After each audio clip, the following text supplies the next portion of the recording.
नमस्कार, मैं अशोक कुमार पांडे। स्वागत है आपका टीसीएच पर। और आज मैं हाजिर हूं एक ऐसे लीडर की कहानी लेकर, एक ऐसे डिक्टेटर की कहानी लेकर जिसके बारे में बहुत सारी बातें तो की जाती हैं, लेकिन जिसके जिंदगी के और जिसकी पॉलिटिक्स के बहुत सारे पहलू ऐसे हैं जिनके बारे में बहुत कम लोग जानते हैं। और इजराइल के साथ जिसका बड़ा जुड़ाव है, जिसके पतन में इजराइल का बड़ा हाथ है, कैसे है, क्या है, वो सारी डिटेल्स लेकर मैं आज हाजिर हूं। देखिएगा पूरा वीडियो।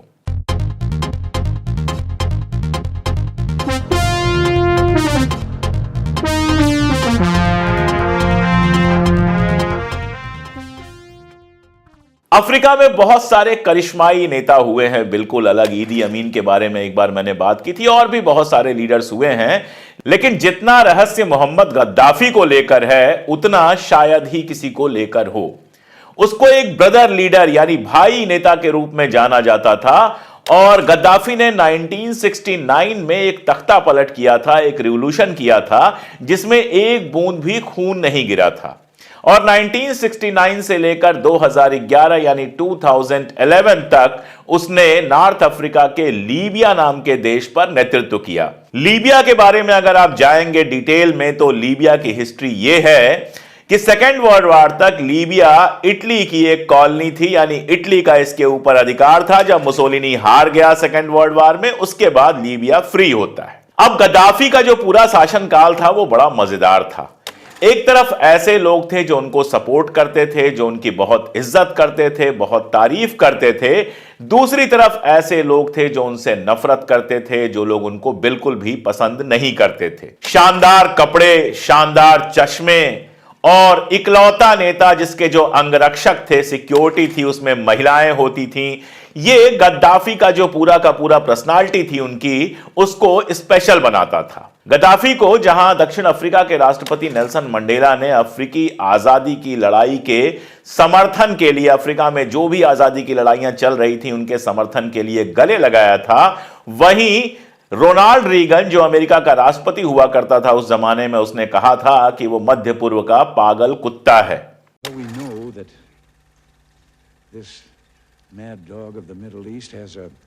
मिडिल ईस्ट का पागल कुत्ता है, यह कहा था अमेरिकन राष्ट्रपति ने।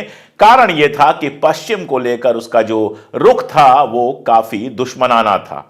42 साल तक गद्दाफी शासन में रहा, उसमें अफ्रीकी नेताओं की निष्ठा भी उसको मिली और उसको बहुत सारी तारीफ भी मिली। जबकि पश्चिमी दुनिया में, वेस्टर्न जो वर्ल्ड है, अमेरिका और यूरोप, उसमें उससे नफरत करने वाले लोग काफी थे। एक तरफ वो क्रांतिकारी था और दूरदर्शी था, मतलब आगे की देखने वाला। दूसरी तरफ वो तानाशाह था और आतंक का समर्थक था। मोहम्मद गद्दाफी 1942 में लीबिया के सिरते शहर के पास एक गरीब घुमंतू समुदाय में पैदा हुए थे। उनका शुरुआती अगर पीरियड देखें तो बहुत साधारण पीरियड था, गरीब घर में पैदा हुए थे।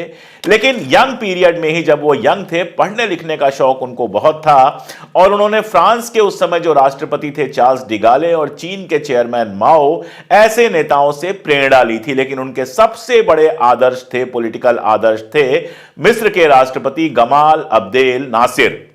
और जैसे वो पैन अरबिज्म के प्रस्तावक थे, अरबियन नेशनलिज्म जो है उसके प्रस्तावक थे, पूरे अरब को एक साथ लड़ना चाहिए पश्चिम से, पूरे अरब को एक साथ रहना चाहिए, इस बात के प्रस्तावक थे। इस बात को मानते थे नासिर, और यही चीज गद्दाफी भी मानते थे।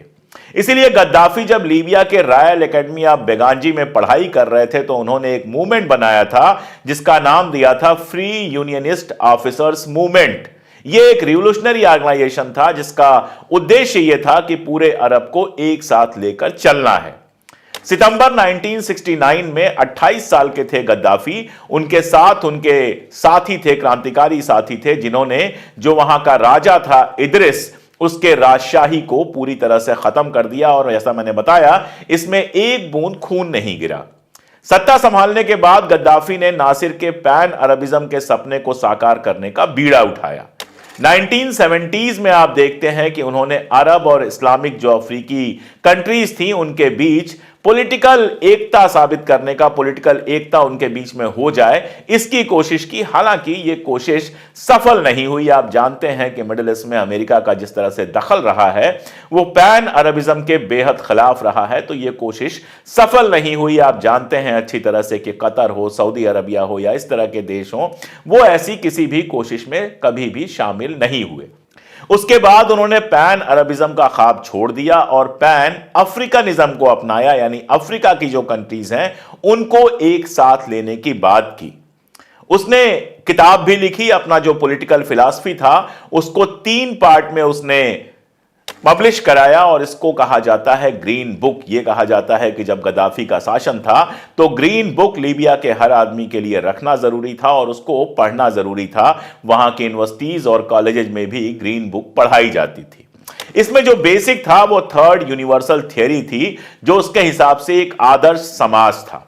अब ये जो समाज था ये बड़ा मजेदार था। ये जो थ्योरी दी हुई थी इसमें डेमोक्रेसी का भी छौंक था, इसमें मार्क्सिज्म का भी छौंक था और दोनों के साथ साथ एक ऐसी सोसाइटी बनाने की बात थी जहां लोगों को सारी आर्थिक सुविधाएं मिले, जो आर्थिक ऊंच नीच होती है, जो गैर बराबरी होती है वो ना हो और साथ में तानाशाही भी ना हो। 1977 में गद्दाफी ने लीबिया को ग्रेट सोशलिस्ट पीपल्स लीबियन अरब जमहूरिया में परिवर्तित किया, यानी लीबिया का नाम रखा ग्रेट सोशलिस्ट पीपल्स लीबियन अरब जमहूरिया, यानी डेमोक्रेसी भी है और सोशलिज्म भी है। और कहा कि ये जो कुछ है वो बेसिकली लोकतंत्र है, डेमोक्रेसी है, लेकिन हकीकत ये है कि गद्दाफी के शासनकाल में वहां पर डेमोक्रेसी जैसी चीज तो नहीं थी, तानाशाही ही थी, क्योंकि गद्दाफी को हटाया नहीं जा सकता था। इसके अलावा जो काम गद्दाफी ने किया जिसके चलते अमेरिका उससे सबसे पहले नाराज हुआ वो ये था कि उसने अपने शासन में लीबिया में जितनी तेल की संपत्ति थी उसको नेशनलाइज कर दिया। इसके साथ ही उसने एजुकेशन और हेल्थ की दिशा में बहुत ज्यादा सुधार किए। अब आप देखिए, अमेरिका अगर अफ्रीका में और खास तौर पे अरब में, मिडिल ईस्ट में अगर वो है तो सिर्फ इसलिए है क्योंकि तेल की लूट करना चाहता है। वो चाहता है कि डायरेक्टली इनडायरेक्टली वहां का जो तेल है वो उसके हाथ में रहे, और इसके लिए बहुत जरूरी है कि लोग ज्यादा पढ़े लिखे नहीं हो, लोग बहुत डेवलप नहीं हो। ये बहुत जरूरी है, तभी वहां पर कंट्रोल करना आसान होता है। तो एक तो गद्दाफी ने तेल को नेशनलाइज कर दिया, लीबिया के हाथ में पूरी तरह से महदूद कर दिया। दूसरा, वहां पे पढ़ाना लिखाना और हॉस्पिटलाइजेशन फ्री कर दिया। आप ये सोचिए कि उसके टाइम पीरियड में जब वो राष्ट्रपति बना था तो वहां पर सिर्फ 10% लोग पढ़े लिखे थे, और जब उसको मारा गया तो पढ़े लिखे लोगों की संख्या 88% थी, यानी केवल 12% लोग ऐसे थे जो अभी भी नहीं पढ़ पाए थे। ऐसे ही जब वो सत्ता में आया तो जो लाइफ एक्सपेक्टेंसी थी वो 57 ईयर्स थी, यानी ऑन एन एवरेज लीबिया में लोग सिर्फ 57 साल जिंदा रहते थे। जब वो मरा उस समय लीबिया की जो लाइफ एक्सपेक्टेंसी थी वो बढ़ के 74 साल हो गई। उसने अफ्रीका में उपग्रह संचार संगठन की स्थापना की और उसके लिए $300 मिलियन कंट्रीब्यूट किया। इससे हुआ यह कि अफ्रीकी देश अभी तक जो यूरोप की सैटेलाइट्स हैं उनके ऊपर डिपेंडेंट थे, इसके बाद अफ्रीका का अपना सैटेलाइट हो गया और अफ्रीकन कंट्रीज की यूरोप के ऊपर जो डिपेंडेंसी थी वो पूरी तरह से लगभग खत्म हो गई। इसके अलावा अफ्रीका में उसने सड़कों, रेलवे और दूसरा जो इंफ्रास्ट्रक्चर होता है उसका पूरा जाल बिछवा दिया। केवल लीबिया में नहीं, पूरे अफ्रीका में, क्योंकि मैंने आपको बताया कि वो पैन अफ्रीकनिज्म का बात कर रहा था लगातार, वो पूरे अफ्रीका को एक साथ लेकर चलने की बात कर रहा था।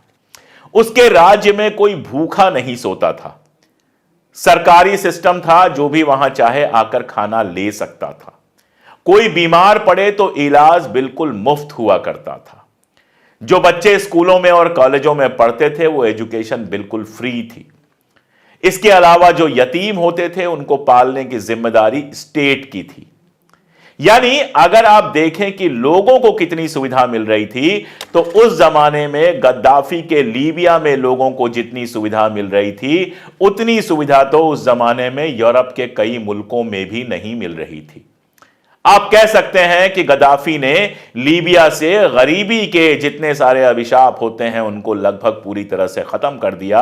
लोग मुफ्त में पढ़ सकते थे, मुफ्त में इलाज करा सकते थे। कोई शादी अगर करता था तो शादी के बाद उसको घर बनाने के लिए एक अमाउंट दिया जाता था।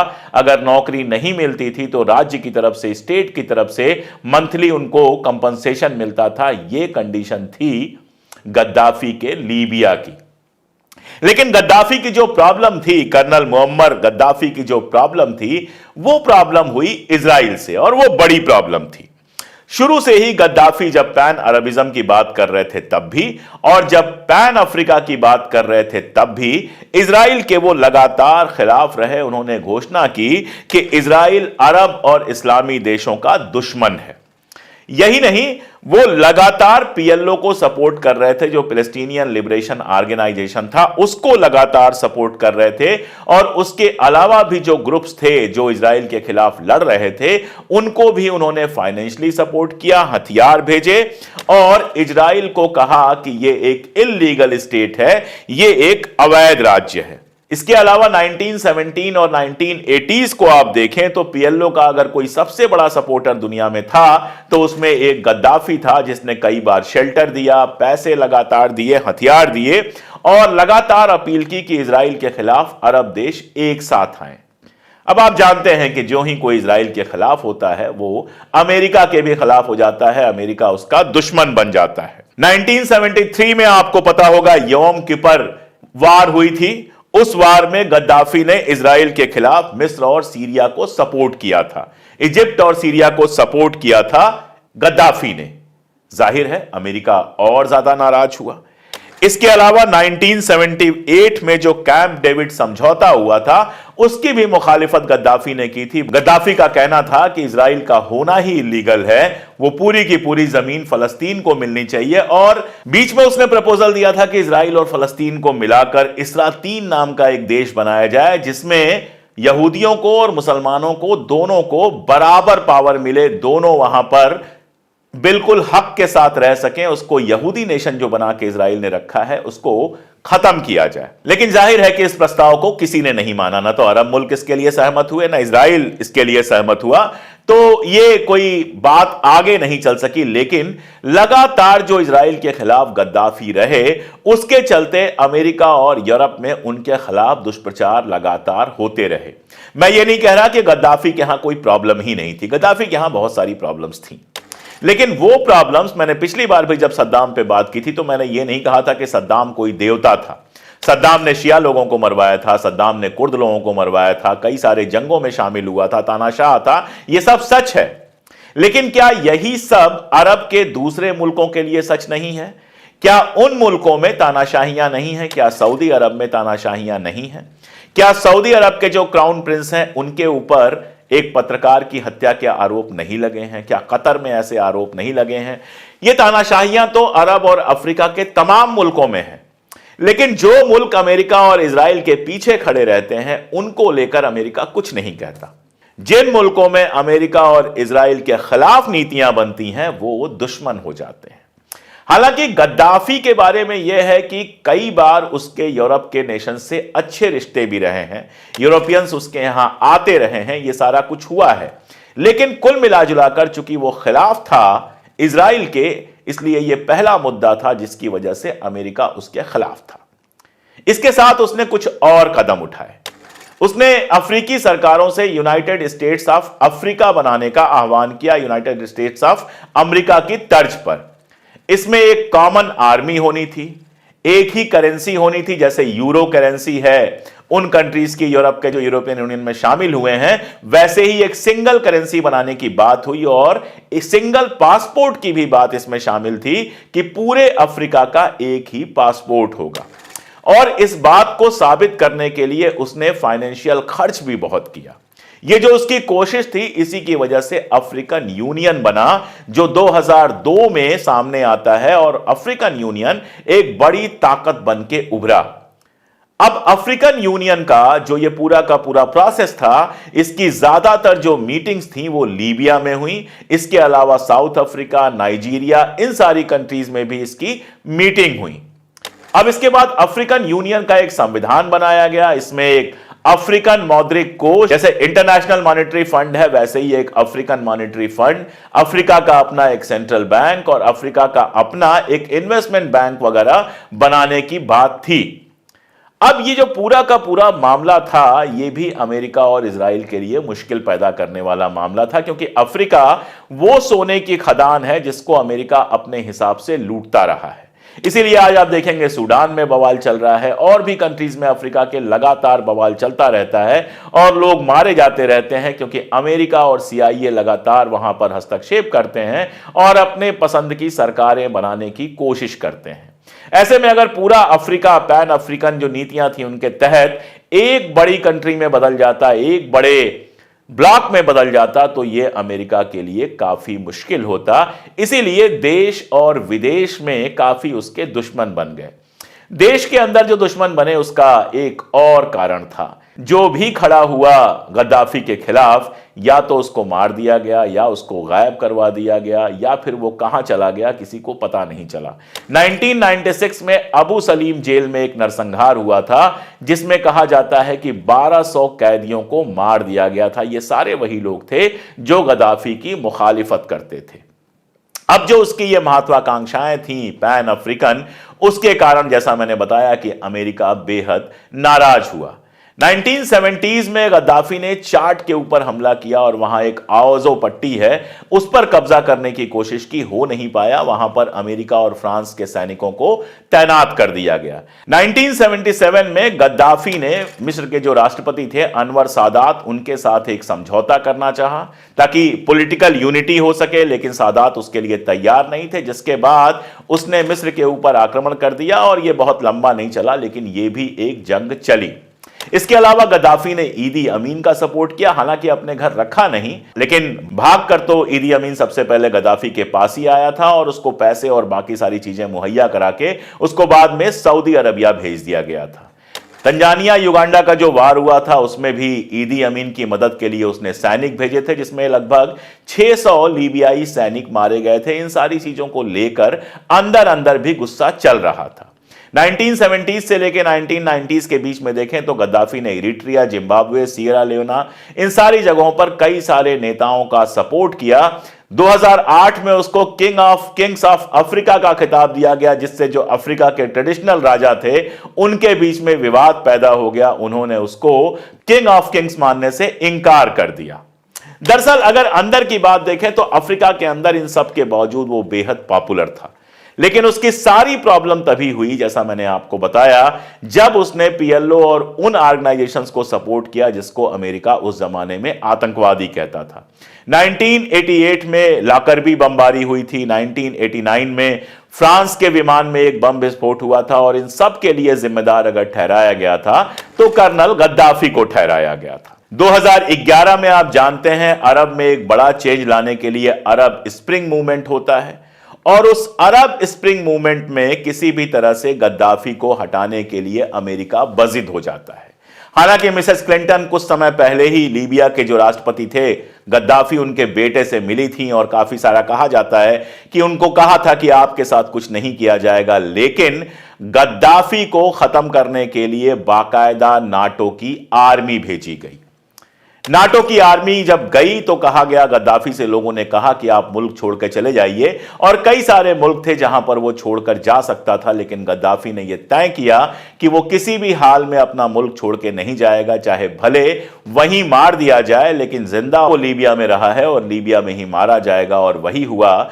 कई मुल्कों को मिलाकर बनी नाटो की आर्मी, जिसमें अमेरिका सबसे आगे था, उसने लीबिया के कुछ गद्दारों की मदद से गद्दाफी की हत्या कर दी, और 20 अक्टूबर 2011 20 अक्टूबर 2011 को गद्दाफी खत्म हो गया। गद्दाफी का चैप्टर यहां पे खत्म हो गया, और मैंने आपको बताया कि इसके पीछे सबसे बड़ा अगर किसी का रोल था तो वो इजराइल और मोसाद का था, जिसकी वजह से अमेरिका उसके खिलाफ हुआ और नाटो की सेना उसको मारने के लिए भेजी गई। लेकिन गद्दाफी के मरने के बाद लीबिया में क्या हुआ? आज के लीबिया में कोई ऐसी प्रॉब्लम नहीं है जो ना हो। ना अब एजुकेशन फ्री है, ना अब चिकित्सा फ्री है, ना शादी करने पर घर लेने के लिए लोगों को पैसा मिलता है, ना हर आदमी को खाना मिलता है। महंगाई बढ़ी हुई है।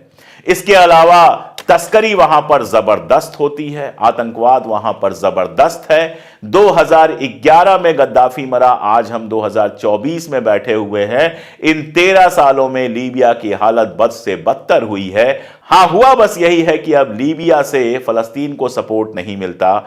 हुआ बस यही है कि लीबिया के तेल का फायदा लीबिया के लोगों को नहीं मिलता। वो सारा कुछ अमेरिकन लूट में जाता है, अमेरिका उसका फायदा उठाता है। कहा गया गद्दाफी तानाशाह था। मैं इस बात से इंकार भी नहीं करता कि गद्दाफी तानाशाह था, लेकिन उस तानाशाह के वक्त में लीबिया के लोगों की जिंदगी जितनी खूबसूरत थी, आज उतनी ही बदसूरत हो चुकी है। तो फैसला आप कीजिए कि उसकी तानाशाही से अमेरिका का कंट्रोल बेहतर है या बदतर है। आज के लिए इतना ही, बहुत शुक्रिया।